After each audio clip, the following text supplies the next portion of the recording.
പാവങ്ങളുടെ പടത്തലവനായിട്ട് അറിയപ്പെട്ടിരുന്ന മഹാ ഇടയൻ വിടവാങ്ങിയിരിക്കുകയാണ്. പോപ്പ് ഫ്രാൻസിസിൻ്റെ നിര്യാണ വാർത്തയാണ് പുറത്തു വന്നുകൊണ്ടിരിക്കുന്നത്. അദ്ദേഹം അനാരോഗ്യവാനായിരുന്നു കുറച്ച് നാളുകളായി. എങ്കിലും അദ്ദേഹം വിശ്വാസികൾക്കിടയിൽ കഴിയുവാൻ ആഗ്രഹിച്ച വ്യക്തിയാണ്. ഈസ്റ്റർ ദിന സന്ദേശം നൽകിയ ആളാണ്. യേശുവിൻ്റെ ഉയർത്തെഴുന്നേൽപ്പിന് തൊട്ടു പിന്നാലെ അദ്ദേഹവും വിടവാങ്ങിയിരിക്കുകയാണ്.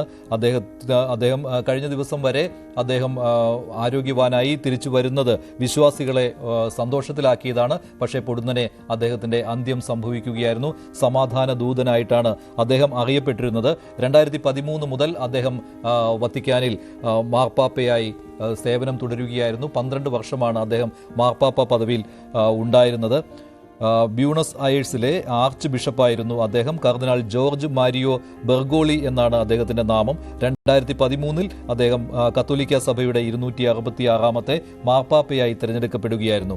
ആഡംബരങ്ങളും സമ്പത്തുമെല്ലാം ഉപേക്ഷിച്ച് പാവങ്ങൾക്കൊപ്പമുള്ള ജീവിതമായിരുന്നു അദ്ദേഹം ആഗ്രഹിച്ചിരുന്നത്. അതുപോലെ തന്നെ അതുകൊണ്ട് തന്നെയാണ് അദ്ദേഹം അസീസിയിലെ ഫ്രാൻസിസിൻ്റെ പേര് മാർപ്പാപ്പയായി തിരഞ്ഞെടുക്കപ്പെട്ടപ്പോൾ സ്വീകരിച്ചത്. അത് ആ സമയത്ത് തന്നെ വളരെയധികം ചർച്ച ചെയ്യപ്പെട്ടതാണ്.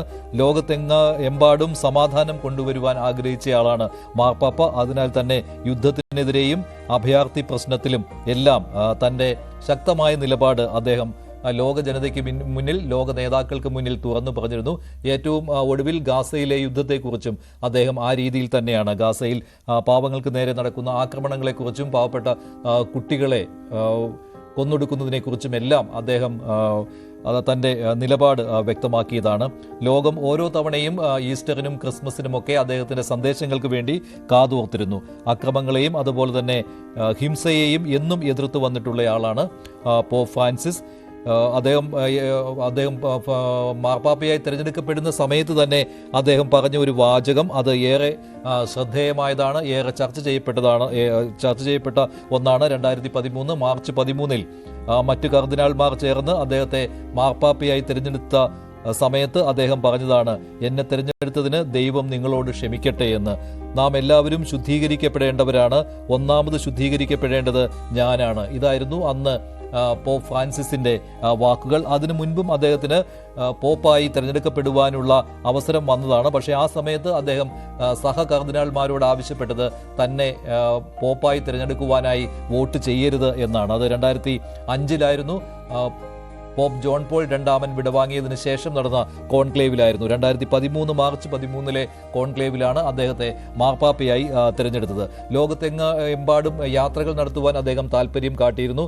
ഇന്ത്യയിലേക്ക് അദ്ദേഹം എത്തുമെന്ന് പലതവണയും വാർത്തകൾ വന്നിരുന്നുവെങ്കിലും, പലതവണ ആ രീതിയിലുള്ള വിവരങ്ങൾ വന്നുവെങ്കിലും ആ ഒരു സന്ദർശനം നടക്കാതെ പോയി. അതിലുള്ള ഒരു കത്തോലിക്ക സഭാ വിശ്വാസികൾക്കുള്ള ഒരു സങ്കടമാണ് നേരത്തെ ശ്രീ ജോസ് കെ മാണി പങ്കുവച്ചത്. വത്തിക്കാനിൽ നിന്നുള്ള കൂടുതൽ വിവരങ്ങൾ വന്നുകൊണ്ടിരിക്കുകയാണ്.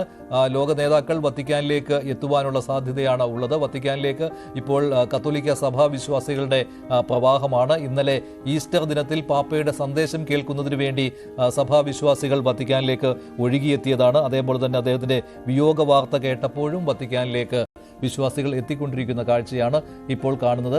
അല്പസമയം മുമ്പാണ് അദ്ദേഹത്തിൻ്റെ വിയോഗം ഔദ്യോഗികമായിട്ട് വത്തിക്കാൻ സ്ഥിരീകരിച്ചത്. ഈസ്റ്റർ പ്രാർത്ഥനകളിൽ പങ്കെടുത്തയാളാണ് ഫ്രാൻസിസ് പാപ്പ. ദീർഘകാലമായി അസുഖബാധിതനായിരുന്നു അദ്ദേഹം. വളരെയധികം ദിവസങ്ങൾ അദ്ദേഹത്തിന് ആശുപത്രിയിൽ കഴിയേണ്ടിയും വന്നിരുന്നു. ന്യൂമോണിയ ബാധിച്ചിരുന്നു. മരണത്തിൻ്റെ വക്കിൽ നിന്നാണ് അദ്ദേഹം 2 മാസം മുമ്പ് ജീവിതത്തിലേക്ക് തിരിച്ചു വരികയും വീണ്ടും വിശ്വാസികളോട് തൻ്റെ സന്ദേശങ്ങൾ അറിയിക്കുകയും ചെയ്തിരുന്നത്.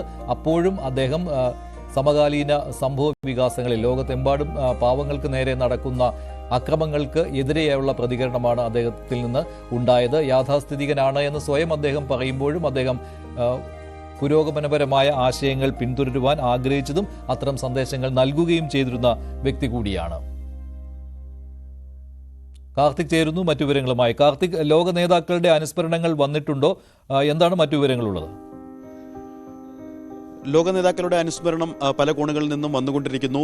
തികച്ചും അപ്രതീക്ഷിതമായ ഒരു സമയത്താണ് അദ്ദേഹത്തിന്റെ വിയോഗം. കഴിഞ്ഞ ദിവസവും വളരെ ചുറുചുറുക്കോടെ ഈസ്റ്റർ സന്ദേശം നൽകാൻ സെന്റ് പീറ്റേഴ്സ് ബസിലിക്കയിൽ അദ്ദേഹം എത്തിയിരുന്നു. കഴിഞ്ഞ ദിവസമാണ് യുണൈറ്റഡ് സ്റ്റേറ്റ്സ് ഓഫ് അമേരിക്കയുടെ വൈസ് പ്രസിഡന്റ് JD വാൻസ് അദ്ദേഹത്തെ അവിടെ എത്തി സന്ദർശിച്ചത്. അദ്ദേഹവുമായും അദ്ദേഹം 15 മിനിറ്റോളം സംസാരിക്കുകയും ചെയ്തു. ആരോഗ്യവാനായി പാപ്പയെ കണ്ടതിൽ വളരെ സന്തോഷം എന്ന് JD വാൻസും തിരികെ അദ്ദേഹവും ആശംസകൾ നേർന്നു, അദ്ദേഹത്തിന് സമ്മാനങ്ങൾ നൽകി. അത്തരത്തിൽ വളരെ സജീവമായി നിന്നിരുന്ന സമയത്താണ് ഇത്തരത്തിൽ അപ്രതീക്ഷിതമായി അദ്ദേഹത്തിന്റെ വിയോഗ വാർത്ത വന്നിരിക്കുന്നത് എന്നതാണ് എല്ലാവരെയും ഞെട്ടിച്ചിരിക്കുന്നത്. നിരവധി പ്രത്യേകതകൾ ഉള്ള ഫ്രാൻസിസ് മാർപ്പാപ്പ വിടവാങ്ങിയിരിക്കുന്നു എന്ന വാർത്ത ഇപ്പോൾ ലോകത്തിന് മുന്നിൽ എത്തിയിരിക്കുന്നു. 600 വർഷങ്ങൾക്ക് ശേഷമാണ് ഒരു മാർപ്പാപ്പ സ്ഥാനത്യാഗം ചെയ്യുന്നത്. പോപ്പ് ബെനഡിക്ട് 16-ാമൻ സ്ഥാനത്യാഗം ചെയ്തപ്പോൾ തന്നെ 130 കോടി വരുന്ന റോമൻ കത്തോലിക്കക്കാരുടെ മുന്നിൽ ഒരു ചോദ്യമുണ്ടായിരുന്നു, ഇനി 2 പാപ്പമാരുണ്ടാകുമ്പോൾ 2 അധികാര കേന്ദ്രം ഉണ്ടാകുമോ എന്ന്. അത്തരത്തിൽ സ്ഥാനമേറ്റതിന് ശേഷം തന്നെ ആ ചോദ്യത്തിന് ഉത്തരം വളരെ ലളിതമായി ഫ്രാൻസിസ് മാർപ്പാപ്പ നൽകിയതും ഈ ഘട്ടത്തിൽ നമ്മൾ ഓർമ്മിക്കണം. കാരണം 2013 മാർച്ച് 23 സ്ഥാനമൊഴിഞ്ഞ മാർപ്പാപ്പയെ കാണാനായി ഫ്രാൻസിസ് മാർപ്പാപ്പ ബെനഡിക്ട് പാപ്പയെ കാസിൽ ഗോണ്ടോൾഫയിലെ അദ്ദേഹത്തിൻ്റെ വസതിയിൽ പോയി കണ്ടു. പുതിയ മാർപ്പാപ്പയെ ആദ്യമായി കാണുമ്പോൾ അദ്ദേഹത്തെ മുട്ടുകുത്തി നിന്ന് സ്വീകരിക്കണം എന്നതാണ് ചടങ്ങ്. ഇത്തരത്തിൽ ഫ്രാൻസിസ് മാർപ്പാപ്പയേക്കാൾ സീനിയറായ അദ്ദേഹത്തെ മുട്ടുകുത്തി പോൾ തേലക്കാട് ടെലിഫോൺ ലൈൻ ചേരുകയാണ്. ഫാദർ പോൾ തേലക്കാട്, എങ്ങനെയാണ് ഫ്രാൻസിസ് മാർപ്പാപ്പയുടെ സേവനങ്ങൾ, കത്തോലിക്ക സഭയ്ക്ക് അദ്ദേഹം നൽകിയ സംഭാവനകൾ താങ്കൾ കാണുന്നത്? 12 കൊല്ലമാണ് ഫ്രാൻസിസ് മാർപ്പാപ്പ കത്തോലിക്ക സഭയെ ഭരിച്ചത്. ഈ ഭരണകാലം ചരിത്രത്തിൽ ആദ്യമായിട്ടാണ് ഒരു ജസ്യൂട്ട് വൈദികൻ മാർപ്പാപ്പയാകുന്നത്. അതോടൊപ്പം തന്നെ യൂറോപ്പിന് പുറത്തേക്ക് പാപ്പ സ്ഥാനം പോകുന്നതും ഇത് ആദ്യമായിട്ടാണ്. ഒരു ലാറ്റിൻ അമേരിക്കക്കാരനാണ്, അർജന്റീനയിൽ നിന്നുള്ള ലാറ്റിൻ അമേരിക്കക്കാരനാണ് മാർപ്പാപ്പയായത്. അദ്ദേഹം ഇറ്റാലിയൻ വംശജനാണെങ്കിലും പരിപൂർണമായി അർജന്റീനയിൽ വളർന്നവനാണ്. ആ വിധത്തിൽ ഏറ്റവും പ്രധാനമായ കാര്യം പാർശ്വവൽക്കരിക്കപ്പെട്ട മനുഷ്യരുടെയും പാവങ്ങളുടെയും പീഡിതരുടെയും പുറത്താക്കപ്പെട്ടവരുടെ ശബ്ദമായി മാർപ്പാപ്പ മാറി എന്നുള്ളതാണ് ഏറ്റവും പ്രധാനം. ഈ മാർപ്പാപ്പയാണ് വത്തിക്കാന്റെ അരമനയിലേക്ക് കാലുകുത്താൻ ഇഷ്ടപ്പെടാതെ അദ്ദേഹം പാപ്പാ സ്ഥാനത്തിന്റെ കുഷ്ഠമായ അരമന എന്ന് പറയാൻ ധൈര്യപ്പെട്ടത് മാർപ്പാപ്പയാണ്. അദ്ദേഹത്തിന്റെ 15 കൊല്ലത്തെ ഭരണകാലം 2 കാര്യങ്ങളിൽ ഏറ്റവും ശ്രദ്ധേയമാണ്. ഒന്നാമത്തെ കാര്യം, എല്ലാ മനുഷ്യരെയും ഉൾക്കൊള്ളുന്ന മനസാക്ഷിയായി പ്രവർത്തിച്ച ഒരു മാർപ്പാപ്പയാണ് അദ്ദേഹം. അത് കത്തോലിക്ക സഭയുടെ അധ്യക്ഷൻ എന്ന വിധത്തിൽ മാത്രമല്ല, ലോകത്തിന്റെ മുഴുവൻ മനുഷ്യരുടെയും ഉൾക്കൊള്ളുന്ന ഒരു മനുഷ്യാവകാശത്തിന്റെ ശബ്ദമായി മാറിയ മാർപ്പാപ്പയായിരുന്നു ഫ്രാൻസിസ്. ഈ ഫ്രാൻസിസ് മാർപ്പാപ്പയാണ് ചരിത്രത്തിൽ ആദ്യമായിട്ട് ഇതുവരെയുള്ള പേരുകളൊന്നും സ്വീകരിക്കാതെ ഫ്രാൻസിസ് അസീസിയുടെ പേര് ആദ്യമായി സ്വീകരിച്ച ഒരു മാർപ്പാപ്പയുമാണ് അദ്ദേഹം. അതിന് വളരെ വ്യാപകമായ അർത്ഥമുണ്ട്. ഫ്രാൻസിസ് അസീസിയാണ് 3-ാം കുരിശുയുദ്ധ കാലത്ത് ആ കുരിശുയുദ്ധക്കാരുടെ മോഹങ്ങളോ അഭിപ്രായങ്ങളോ മാനിക്കാതെ കുരിശു